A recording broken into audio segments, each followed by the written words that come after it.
Putting your mom or your dad in a nursing home is hard enough. When they die, it's even harder. And an Albuquerque family says that what the nursing home did in their case next made everything much worse. Dean Staley is on special assignment. Drexel Douglas is like any son who has just lost his mother.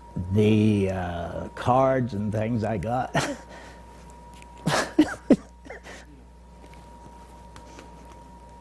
Get a grip. Virginia Douglas passed away on Christmas Day. She was 95. She loved to know about everything.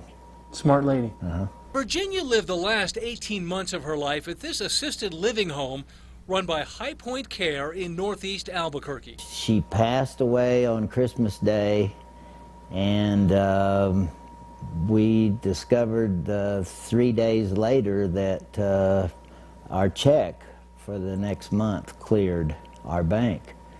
And so that was a little disturbing. Over a year and a half, Douglas paid High Point $75,000 to care for his mom. He felt he had a relationship with the people at High Point. And, you know, said that we'd kind of appreciate a refund on that. What he got was a letter. We require a 30-day notice of intent to vacate, just like any apartment or rental facility, renting by the month, and we charge accordingly. So even though his mother died on the first day of the rental month, High Point would be keeping the nearly $4,000 monthly rent payment. That's pretty cold. This letter was a cold truth delivered without a lot of compassion, but a contract is a contract, and rent, well, it's still rent.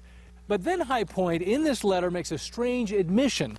They say not only did they keep the rent for Virginia, but they also moved another resident into her place. So we asked the head of High Point Care about that decision. It is incredibly immoral to charge two people for the same bed. You will have to be retarded to do something like that. Are you? Well, I hope you're not calling your office manager names. Well, I mean, these are his words. Faye Janzid is the president of High Point Care. Maybe this person has an ADHD and he made a mistake. But I'm telling you the truth. You could never move in a person without moving their medication and their pharmacy record. So you're saying your office manager has a learning disability? I don't know. Maybe he does. I don't know. Because it seems like not the person you want writing letters to grieving families. We moved another resident to this space where your mother had been.